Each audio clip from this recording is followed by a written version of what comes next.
Queen Nefertiti. Queen Nefertiti. Nefertiti. Nefertiti. Nefertiti. Nefertiti. Oh, Nefertiti. Nefertiti, Queen of Egypt. This morning, archaeologists in Egypt could be on the brink of solving an ancient mystery. They discovered markings on walls inside the tomb of King Tut. As striking as this bust of Nefertiti is, many people believe that its rightful place should not be in the German capital, but many thousands of kilometers away in the Egyptian capital. I'm ready. Here we go. We're gonna have to knock it 1, 2, over. 3. Okay. And there she is. Wow, that's intense. Wow. Isn't she amazing? Yes. She really is. For over 3,000 years, Queen Nefertiti's beauty has captivated the world. Her iconic bust sits in museums. Her face appears in textbooks and documentaries, but her body never found. Her tomb missing until now. Scientists have finally analyzed DNA from a mummy long suspected to be the legendary queen, and what they discovered inside her remains has left researchers speechless. The findings reveal a story of genetic curses, brutal violence, and a bloodline doomed from within. This is where the Nefertiti bust was originally created. It's one version of her official portrait. She may have signed off on this image herself, but we have no idea what she really looked like in life. Now, modern science has done the unthinkable. It may have uncovered her actual remains, and the results are horrifying. DNA analysis, CT scans, and buried secrets paint a chilling portrait of betrayal, violence, and erasure. Was Nefertiti murdered, hidden in plain sight, or erased from history by those closest to her? What science just revealed, no one was prepared for. The mummy with no name. For decades, a mysterious mummy sat in storage, labeled only as KV-21b. Found in 1817 deep inside the Valley of the Kings, she was one of 2 female bodies discovered headless and heavily decayed. No names, no jewelry, no funerary texts, just bones waiting for answers. For years, nobody could extract clean DNA. The tissue was too degraded, the bones too brittle, until 2022. Using next-generation sequencing technology, researchers finally recovered enough genetic material to run a complete mitochondrial profile, and what they found stunned them. KV-21b shares the exact maternal haplogroup as Tutankhamun. That means she wasn't just connected to the royal family, she was in it. A sister, an aunt, or, most likely, his mother. And that pointed directly to one woman above all others, Nefertiti. What the DNA revealed inside her body. But the identity match was just the beginning. When scientists mapped the genome more closely, they uncovered something far more disturbing lurking inside her genetic code. A cluster of rare recessive disorders appeared throughout the sample. Skeletal deformities, compromised immune markers, congenital weaknesses.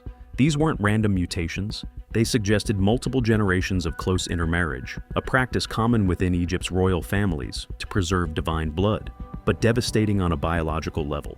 One gene stood out above all others, a recessive mutation associated with severe bone fragility and increased likelihood of internal hemorrhage.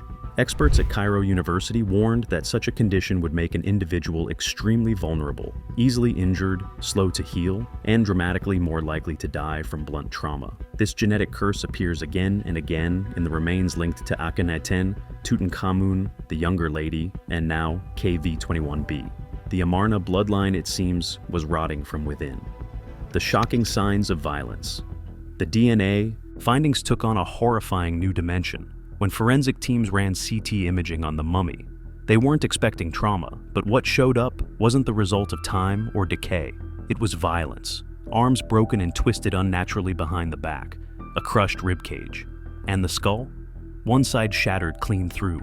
Dr. Sahar Salem, who led the scan team, said bluntly, "These injuries happened around the moment of death, not hundreds of years later.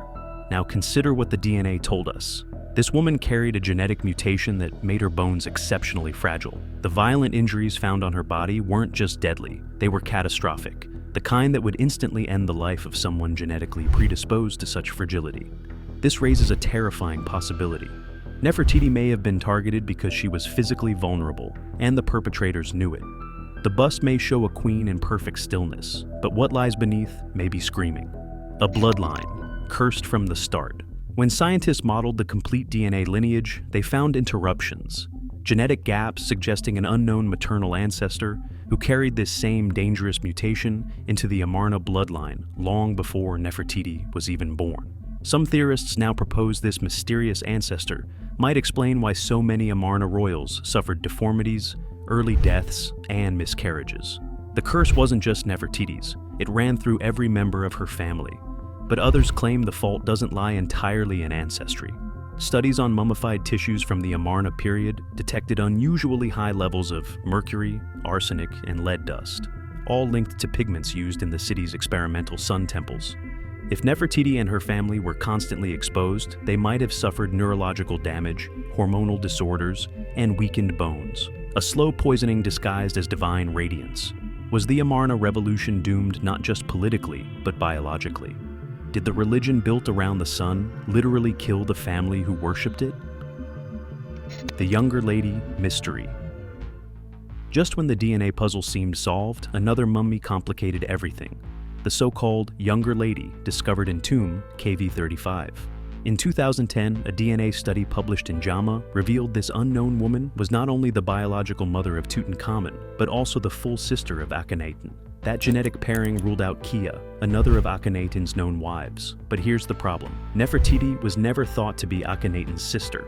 Most scholars believe she was of non-royal origin, possibly the daughter of a foreign diplomat named Ai. So either the DNA points to someone else entirely, or Nefertiti's backstory was far more complex than history has suggested. Was she secretly royal? Was her origin story itself a fabrication? The Younger Lady's remains were found with a massive gaping wound to her face, her jaw shattered, cheekbone destroyed. This wasn't post-mortem damage. It was violent, targeted, and likely fatal. Experts noted it looked like she had been struck with a blunt object, possibly executed. Was this Nefertiti under another name, silenced in the most brutal way, hidden where no one would expect? Even in death, the identity of the Younger Lady stirs anxiety.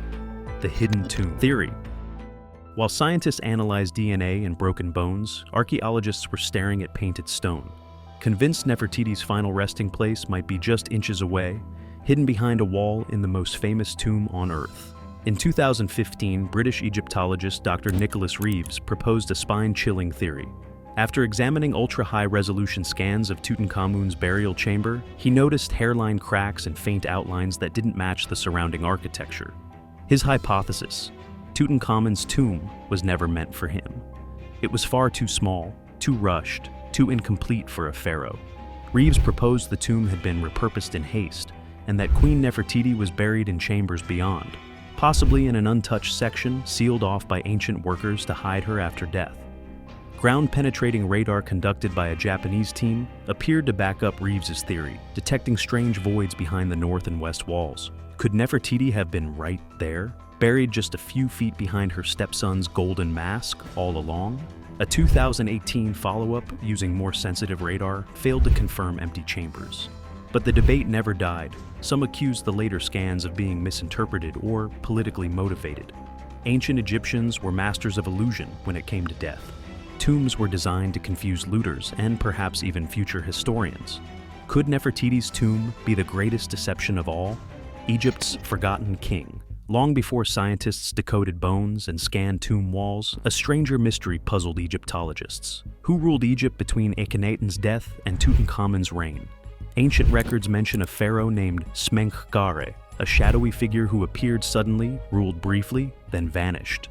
But what if Smenkhkare wasn't a he at all? The theory that Queen Nefertiti secretly became Pharaoh Smenkhkare has gained momentum for years.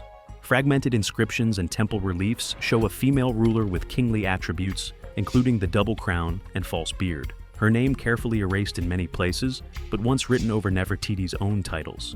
According to Egyptologist Dr. Joyce Tildesley, Nefertiti held religious authority that rivaled Akhenaten himself.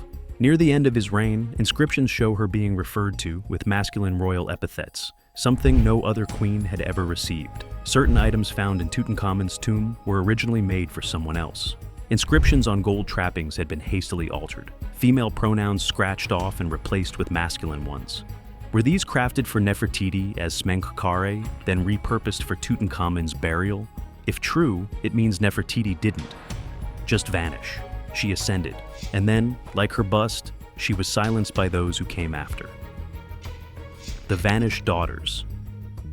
Nefertiti bore 6 daughters, each born into royal power, each a potential heir to the Amarna legacy, and yet all but erased from history. Their names were once etched into palace walls, but after year 12 of Akhenaten's reign, their presence begins to unravel. One by one, they vanish. Meketaten, the second-born, died around year 14. A wall painting shows a mourning scene over her body, including a nurse holding a baby. Was this death from childbirth, or something darker? Enkhesenpeaten, the third daughter, re-emerged as Enkhesenamen, wife of Tutankhamun. Ancient letters discovered in Hittite archives refer to an Egyptian queen begging for a foreign prince to become her husband. The prince sent was assassinated en route, and the woman behind the letter was never officially identified. Just like her mother, Ankhesenamun disappears without a known tomb or confirmed remains. It's as if the entire bloodline was systematically erased. If enemies of the Amarna legacy sought to obliterate Nefertiti's memory, wiping out her descendants would complete the purge. No tombs, no records, no future. The bust that hid a secret face. In 2009, researchers performed CT scans on the famous bust displayed in Berlin. What they found stunned the art world. Underneath the painted plaster exterior, the inner limestone core revealed a slightly different face, less refined, a more prominent nose, creased cheeks. The outer layer had been smoothed over and reshaped to enhance symmetry and youthfulness. Why would the sculptor go to such lengths? Some experts believe it wasn't just artistic touch-up, it was propaganda. At the time, Egypt was crumbling under Akhenaten's radical reforms. The traditional gods had been banned, temples closed, the empire was unstable, and Nefertiti wasn't just queen, she was the public face of this revolution. Was the bust designed not to capture her as she truly was, but as she needed to be seen? A divine, serene figure untouched by the chaos outside palace walls? The bust was found in a sculptor's workshop, not a temple, not a tomb. Unlike other royal busts, it has no inscriptions, no name, no title, just a face, anonymous and idealized. Could it have been intentionally de-identified after her fall from power? Her image stripped of identity to survive the political purge? If her tomb was stolen, if her memory was erased, if her bones were broken, then this bust may be the only part of Nefertiti they couldn't destroy. But even it may not show the truth. The real woman was carved away long ago, layer by layer. What we're left with may not be a portrait at all, but a mask made to rewrite history. The final verdict. For years, people searched for Nefertiti's tomb, hoping to find treasure, inscriptions, or golden masks. But the most disturbing truth may never have been in any burial chamber. It was written in her blood, silently, passed from one generation to the next. A genetic curse that weakened bones, shortened lives, and may have made the queen an easy target for whoever wanted her dead. 3,000 years later, the DNA tells a story no one expected, and no one can unhear. What if the most beautiful face in history was designed to hide a crime? Was Nefertiti's legacy rewritten or completely erased? Could her true story still be buried somewhere, waiting to be found? Subscribe and let us know your thoughts below.